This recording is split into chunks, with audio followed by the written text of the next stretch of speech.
Di Gillett, and this is the Power of Women podcast.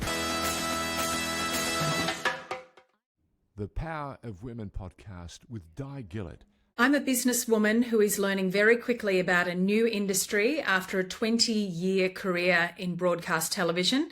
I've changed to jewellery. I own my own company which creates custom jewellery using a new form of technology which is lab-grown diamonds. And I'm on a mission to change the way people buy diamond jewellery. Hey, I'm Di Gillett, and welcome back to another episode of the Power of Women podcast.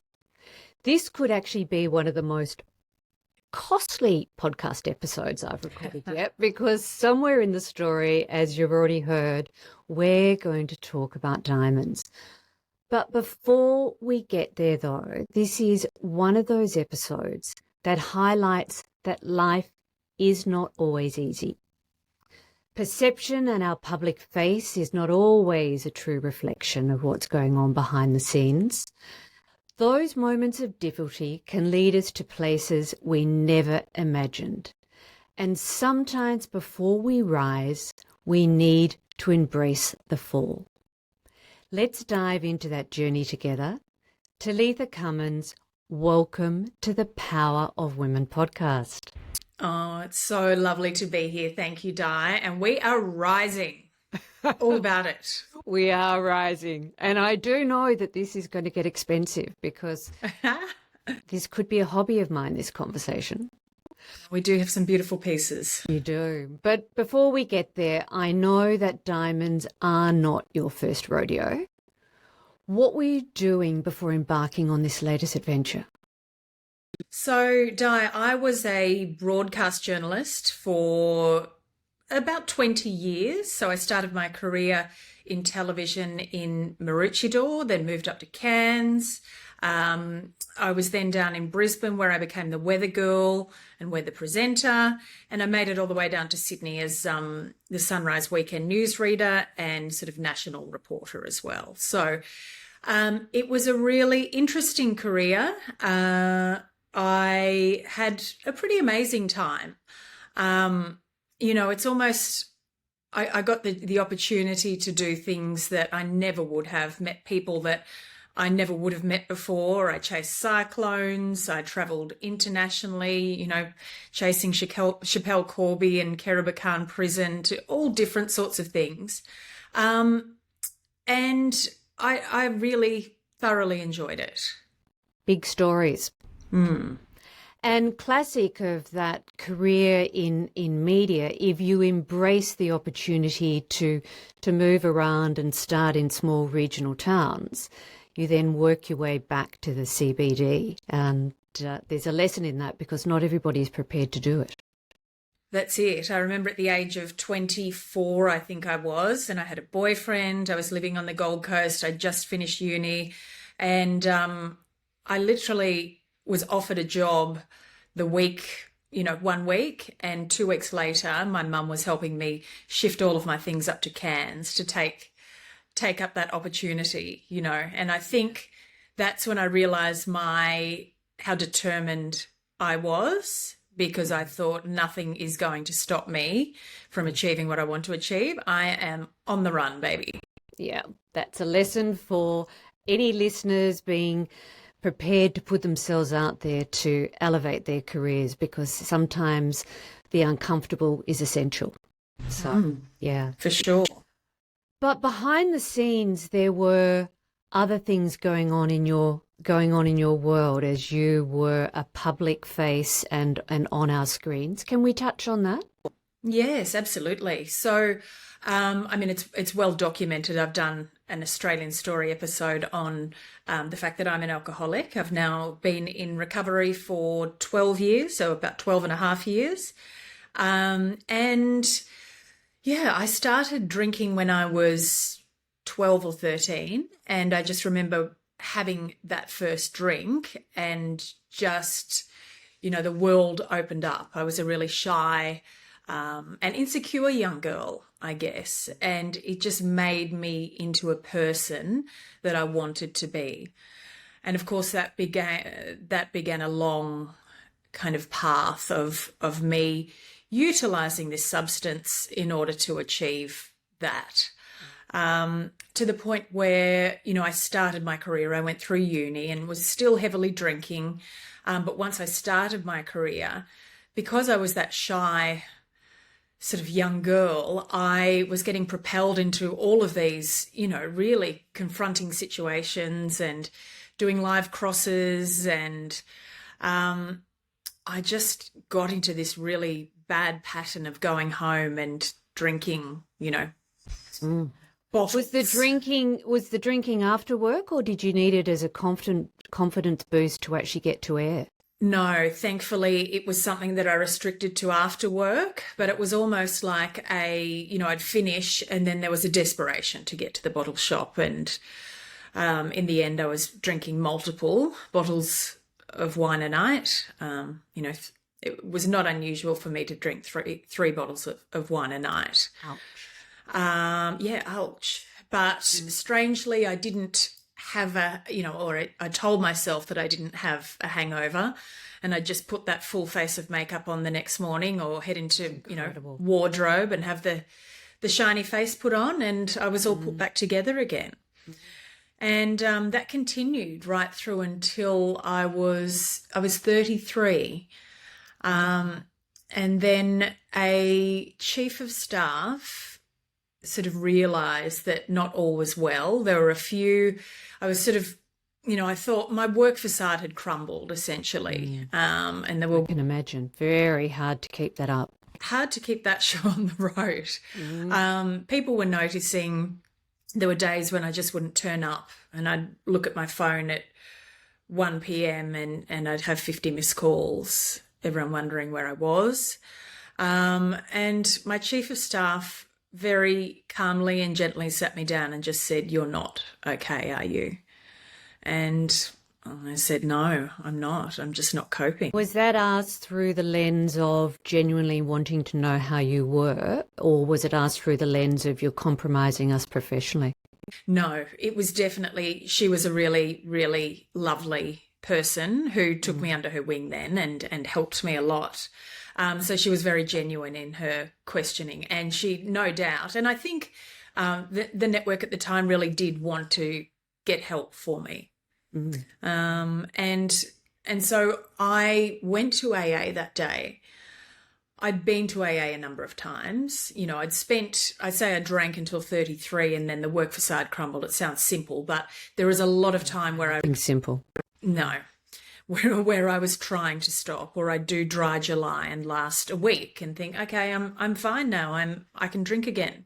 But then it just took me back to that spiraling, and in the end it was isolation. It wasn't even fun. It wasn't socializing. I'd be too scared to have a drink in public because I just didn't know where it was going to take me. I woke up in the front yard of my place in Paddington. There were all sorts of things were happening that were really just harming myself. Really, I wasn't destructive to others. It was just highly destructive to myself. So did work give you an ultimatum at this point? No, they didn't. They just essentially at the time, I think they just said, "What do you need?" And I had some time off. I was working out whether I was going to go into rehab or whether I could do a detox at home, and we ended up going through that path and had some time off, and I realised that I wanted to get back into work, and I was a little bit, I guess, underneath concerned that I may lose my job. Not that anyone had intimated that, but, I wanted to get back and pretend everything was sort of going okay. So every afternoon after work, for 90 days, I would walk down to this little AA. It was kind of in a little office down in, my brain's escaping me now. Oh, down at the Rocks. So we walk down these little stairs, and there are a lot of business people in that environment as well, and we're all sharing our stories in our suits. Say, what does it look like walking in? It can be a bunch of professionals stepping out of their day job to attend. Definitely, to sailors hopping off the ships that had just come in, to police, to homeless people. And it's the great leveler in that way, because, you know, the common thread in that room, and I often said that I wish society was like this, because in those rooms, everyone was just so honest and open and accepting of others. And whether you're a doctor or a lawyer, you know, the homeless person may have more sobriety than you, and what he's saying is teaching you lessons. So, you know, it's an incredible leveler in that way. And there's a lot of wisdom in those rooms as well. You know, we're all sort of, in a sense, navigating life together and all of the things that are put before us. So I learnt a lot. And so I did that for 90 days. You know, I started running every morning, and I started to, you know, put myself together and started feeling good again. My health, you know, I lost weight. In the end, I had a sort of lot of sugar in those 4 bottles of wine. Absolutely. I think it's like eating 7 potatoes a night or something like that. Right. Equivalent. But I had some liver issues, and they started to clear up, and I just committed myself to this new life. I stayed away from pubs. I stayed away from people who I was previously socialising with. I hibernated for a while. Was the culture of the workplace one of drinking regularly after work? Was that a part of it? Yes. Yeah. It's, I think, journos and lawyers and, you know, some of the big drinkers. Well, they certainly were. I don't know how it is now, but it was, everything was. It was in my day. You know, there were these tight deadlines that you'd have to stick to every day, and it's like a pressure valve releasing at 6 p.m. when the story goes to air, and then it's off to the pub, you know, to release. So it was definitely that sort of climate, but I take full responsibility for, you know, for my drinking, because it's no one else's problem. It was mine. And it's the same way now. You know, I was hosting some ladies in our showroom last week, and I offered them some champagne, and one of them knew my story, and she said, "Are you okay to pour the champagne?" And I said, "Yeah, I'm absolutely fine now." You know, it was different years ago, but I just recognized that the drinking problem, it belongs to me. It doesn't belong to anyone else, and no one else needs to change their drinking around me. It's about how I respond to it. How empowering is it personally to get on top of that and to be able to say, I don't drink? What does that feel like?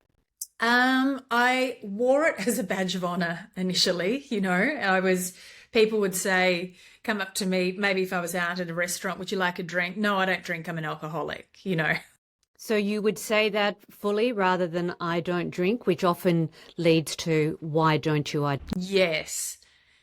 And there was very much a strong sense of that back then, 12 years ago. You know, well, it still is. People, if they don't know the why, they start to come to their own conclusions. Yes. Yeah. It's interesting. And so I think I was trying to, you know, stop those questions by owning it and wearing that to begin with. Now, of course, I just say, "No, I'm fine. Thank you. I don't need a drink." So yeah, it changes a lot over the time. And there were stages where I was embarrassed, and then, you know, I was ashamed of it. You go through different stages, but it's all reflective of your healing and where you're at with processing what's going on underneath, you know. And I've spent a lot of time and money doing that. I still have a therapist once a month, and it's the best thing ever. I will never not have that. Yeah. And imagine what it'd cost you now, because wine would be a lot more expensive today than it was 12 years ago. And cigarettes as well. Yeah. I used to chain smoke cigarettes. So, and I think my they're past, very distant past. But I can remember when I quit smoking in 1997, the cost of a packet of cigarettes, well, my weekly spend on cigarettes funded my transition to personal training. Wow. But now it would fund multiple sessions a week. It's crazy. Yeah. And definitely a healthier lifestyle, that's for sure. Yeah, healthier for the bank balance as well. Yes. Yeah. So what age were you when you made this career transition from media to entrepreneur? So I was 44 when I did that. So I'd been in the media, I think 17 or 18 years, 16 or 17 years maybe, in Channel 7. I was working on Weekend Sunrise, and I went to have my first child, Ollie, in 2016, and I received a phone call when he was 9 weeks old that there'd been a shuffling of the deck chairs and that I wasn't coming back. Now, the rest of that is documented in the newspapers, if anyone wants to Google search, but it's not something I can really talk about. But we all know that's got some hairs on it. Yeah. Yes. Okay. So after that, I did probably 3 or 4 years of consulting, media consultancy, advising, firms how to handle particular situations, media training. And I just sort of got to the point where I thought, I just don't want to be in this industry anymore. I need something new. I felt like I still had a whole life and a whole career left in me. And I, my uncle, who's been in the diamond industry for a long time, had been, sort of hinting for a while, why don't I come and join him? And I'd really enjoy it. I could do my own studio in Sydney. And anyway, I thought, okay, I'm going to go to the GIA, Gemological Institute of America, and do some study, and I'll see if I like it. And so I went over to London and I did a diamond grading course in a laboratory there, and I fell in love with it. I just loved it. Such a fascinating industry, a lot of just very interesting, I guess. And while I was there, I discovered lab-grown diamonds. We were asked to sit there with the microscope. Everyone had their own microscope, and we were given 2 diamonds. And they said, one of these is a lab and one is a mind.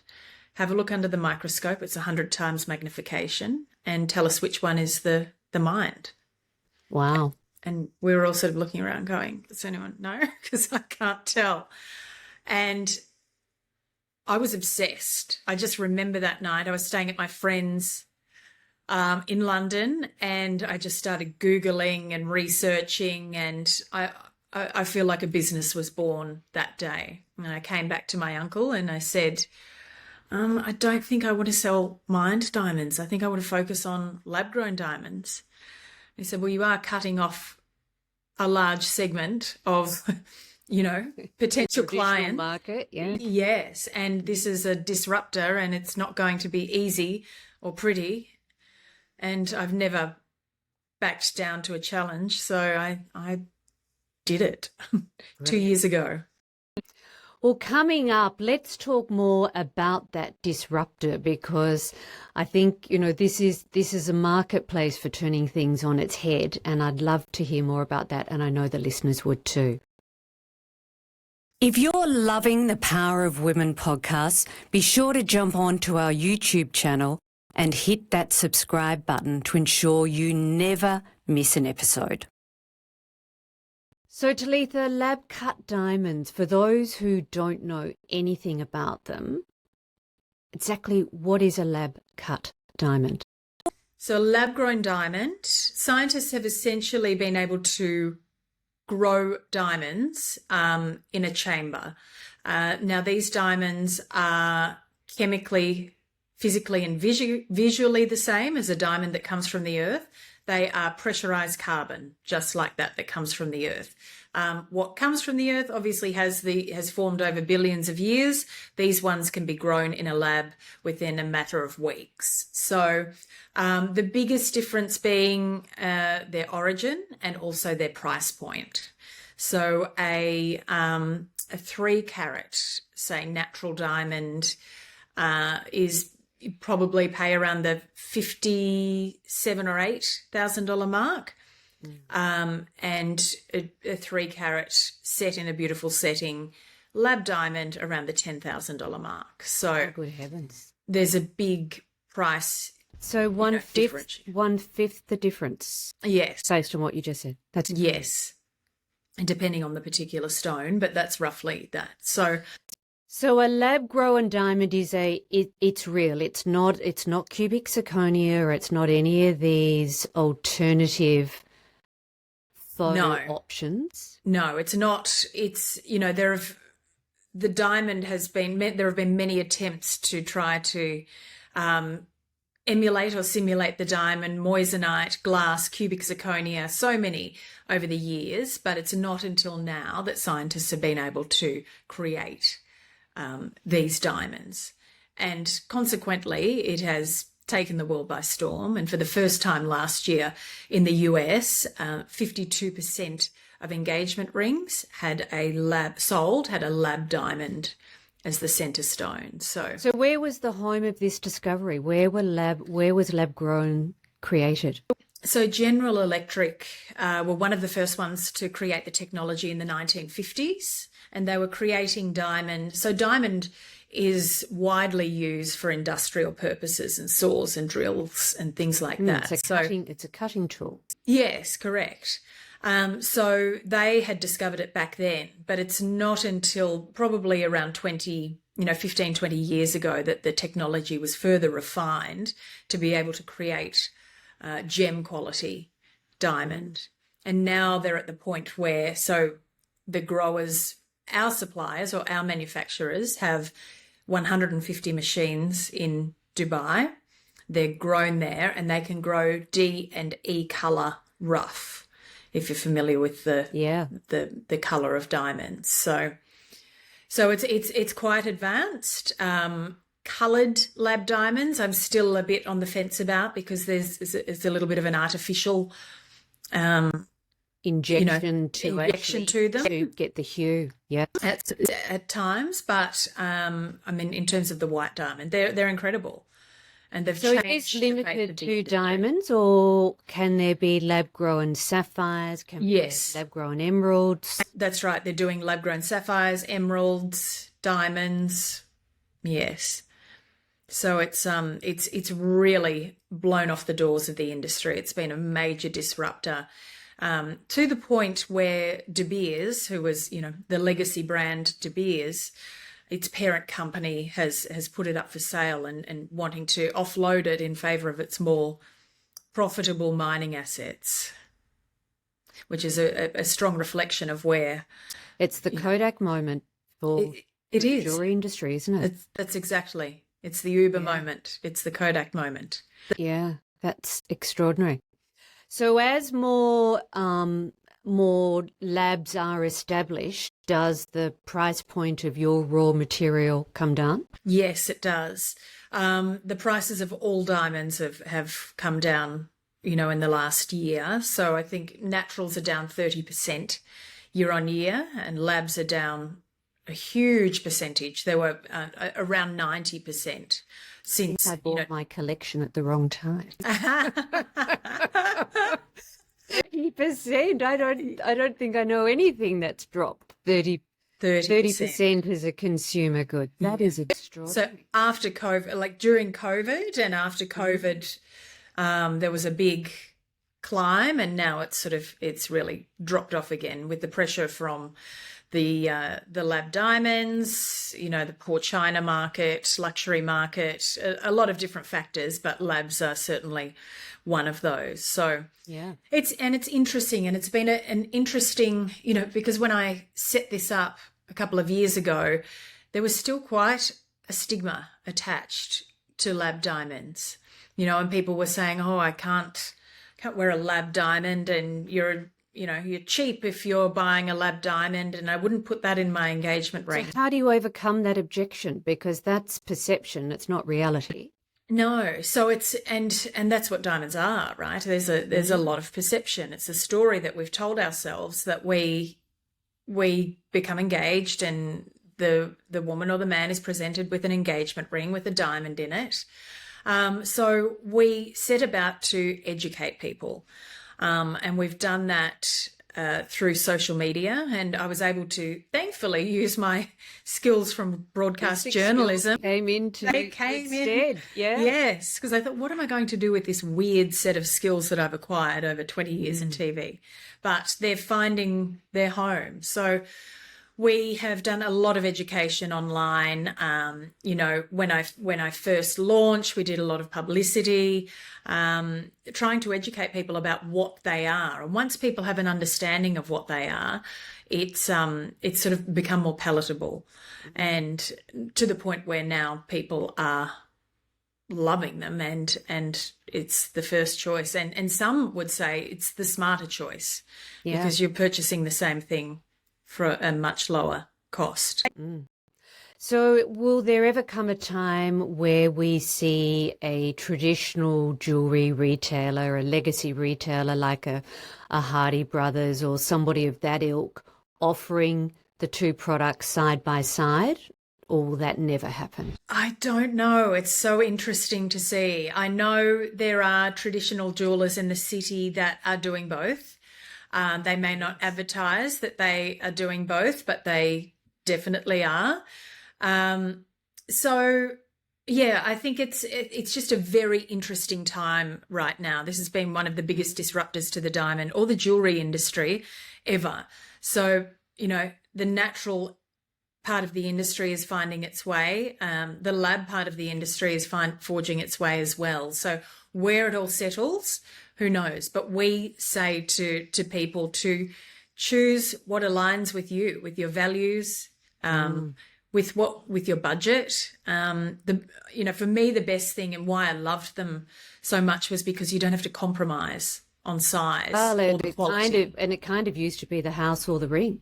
Yeah, that's right. Or you could have a tiny, like a point, a really tiny. Yeah, that's right. And it was still really expensive. So that's removed this. And you can, so people are going and designing the ring that they've always wanted.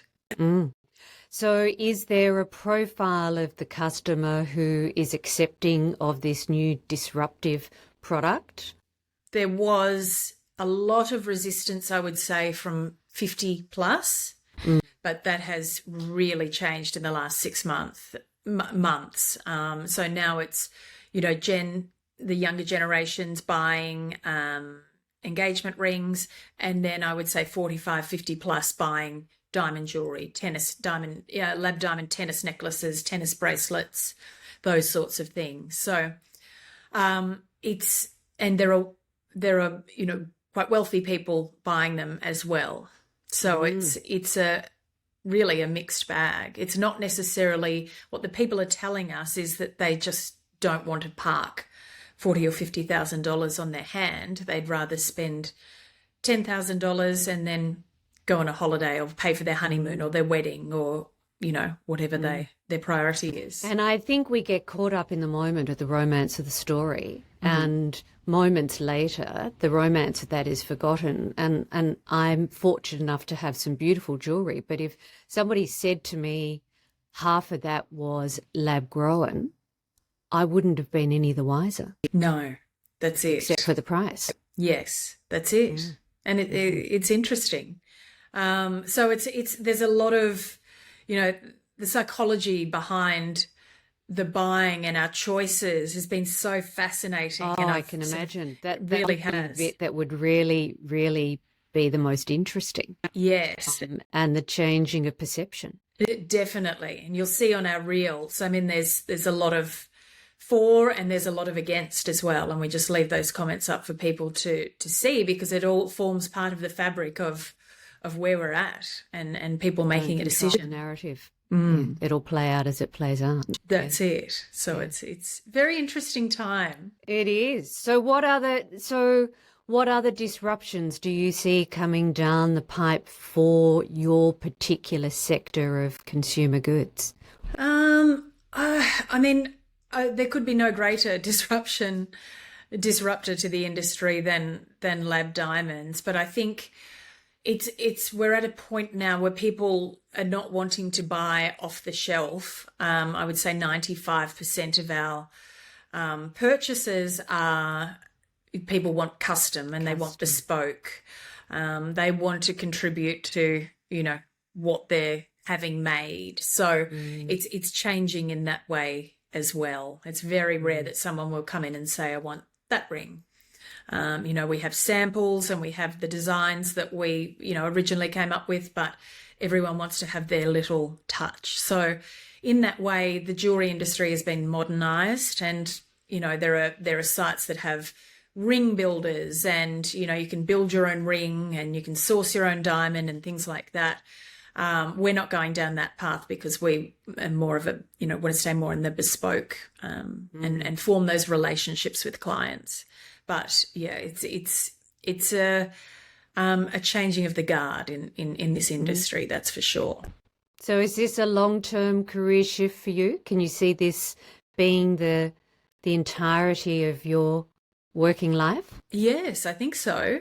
I think I've really enjoyed doing, this and growing it, and we have grown thanks to social media and the reach of social media and our organic reels. We've got clients in the US and the UK and all different places internationally. So, and that's just sort of growing. So that brings with it its own problems. We've got 7 parcels stuck in customs in the US at the moment. And, you just learn and keep growing and learning along the way. And thankfully, I really think age is an advantage to me, In what way? Well, you've got the resilience to be able to face these challenges, and there can be daily challenges. Business is not for the faint-hearted, and I think it's more of a test of will than anything else. So, you've got those days where you feel like rubbish and you just have to show up and put the smile on and no one else is going to pick it up for you. It's all up to you. So age is such a benefit in that way. And I would advise anyone who thinks that they are too old to start something to think again, because we are in the hot seat. And I wouldn't want to be 20 again, where that, I don't know, it was a very insecure time for me. I was worried about what other people thought and just wasn't proving yourself on a daily basis. Absolutely. And I would not take that back. I think with age comes so much wisdom, and I just, I'm confident now. I would not have had the confidence to do this even 10 years ago. So that raises the point I was going to ask. So if you look back 12 years ago when you were struggling with some poor life choices and working as a journalist that required you to constantly be on in the public eye, what have you learnt about yourself since that time? I learnt that it was just me trying to get confidence. I don't know. I've achieved confidence by taking little steps and pushing the boundaries and pushing and pushing and pushing until I got to the point where I started my business. And it was terrifying. It was, I was absolutely terrified to go out there. And there was I think it was a Stellar article that was going to launch at the same time as my business. And I just remember waking up that morning and looking at the paper, the Sunday paper, and I'd made all of these, this announcement that this was my new career and this was it. And you're obliged to go forward. God, I'm stuck now. What if this fails? It's out in the ether. But it, fear is healthy. And if we're not challenging ourselves, we're staying still, and that doesn't work for me. I'm an overthinker. I've got a lot of energy. I've got a lot of, things to do. And for me, pushing through that fear barrier was just essential to getting to this point. So key learnings as an entrepreneur heading into your second year of business, what would be the top 3 tips you'd offer somebody considering taking that leap of faith and embarking on their own enterprise? It's a lot of hard work, and you need to realize that it's not always going to be easy. There'll be days when you have multiple problems coming from multiple angles, and you just have to deal with them one thing at a time. And, it's really important for me to come home and not bring that stress to my kids and to my house. And I've put things in place like putting my phone off from 5 o'clock until 6:30 so I can focus on them. Otherwise I'm, parenting and like then it this. blows up at 7 p.m. That's it. Exactly. And I cry when I look at it an hour and a half later. Yeah. I think surround yourself with experts in their fields. I've had some incredible consultants who I just, I've just got a creative guy, Simon Portbury, who is just amazing. And if you have a number of those people who are experts in their fields around you, and you're willing to pay just a little bit more for those consultants, it's worth every cent, because you don't know everything. That's right. Yeah. And what's been the most humbling aspect of this experience? I'm humbled every day, I think. And the humbling can be from a comment that someone leaves on social media. It can be, things going wrong. A ring doesn't turn out the way that it was meant to, and I have to remake it. It can be, 7 things stuck overseas and clients contacting me saying, where is my jewellery that I paid for? And, it's an emotional purchase. Yes, constantly humbled. And that's how I try to live my life. I'm 45 now, and I don't have anything to prove. I'm just giving it a red hot go and hoping that this works out. And I don't lust after handbags or shoes or things like that anymore. It's a different time for me. I've reached a different stage of my life, and I love it. Yeah, I hear. I couldn't agree more. As a midlife woman, about 15 years your senior, when you get to that point, when you feel you've proved what you need to prove and you're now doing things on your own terms, it's a terrific spot to time in life to reach. So it's liberating. And we've got lots more to do. So, yes, yeah, for sure. Talitha, could I ask you a Power of Women closing question today?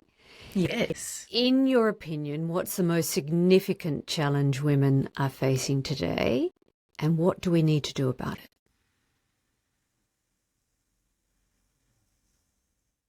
it? There's so many things. Where do I start? Gosh. I have recently started taking HRT. And it's liberating? That's liberating. I'm not in menopause, but perhaps peri, and I was having symptoms and, waking up and all those sorts of things.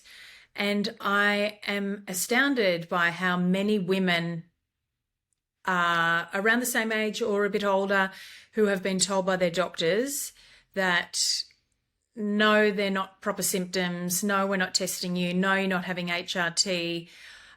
So that little world has just opened up for me. Thankfully, I found an incredible clinic that I go to, Ponty Health, and they have been amazing, and she didn't hesitate in providing HRT for me. But a lot of women out there are still struggling. I was tired. To still hear that. It is madness. It's madness. And I really feel sorry for the women who are just,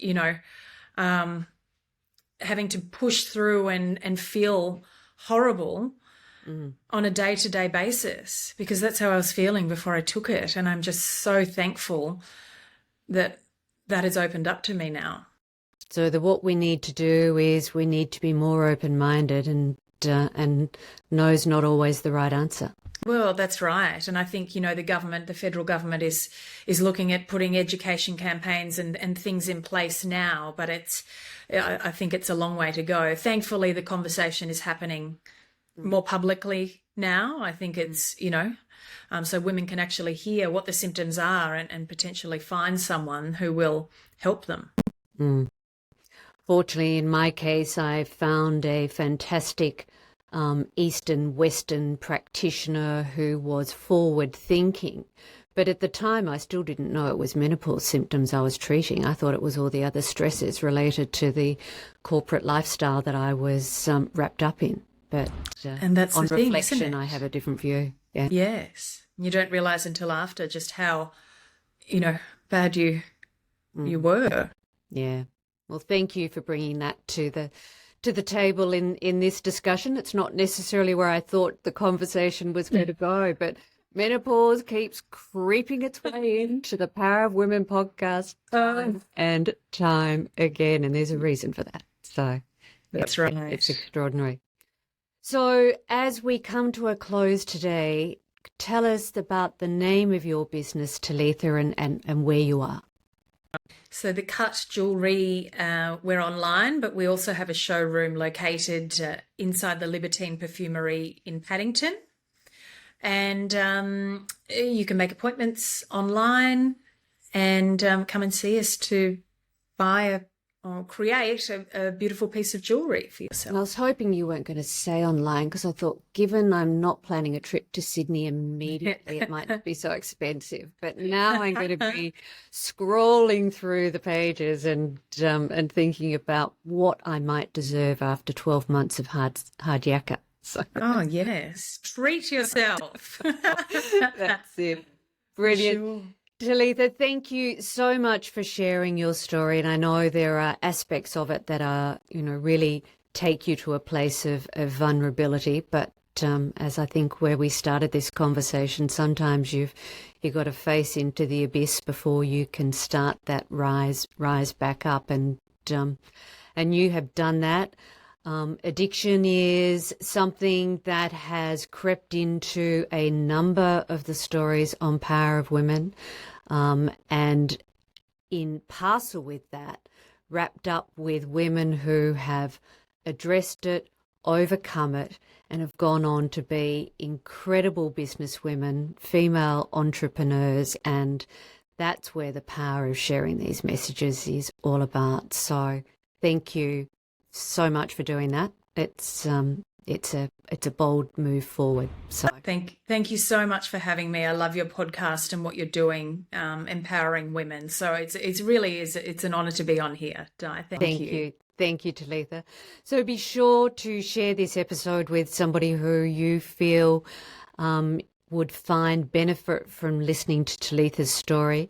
You can follow it on any of the podcast platforms. We've got a YouTube channel, or you can jump onto my website, www.powerofwomen.com.au, and you can find all of the episodes, including this one, in the podcast tab. Until next time.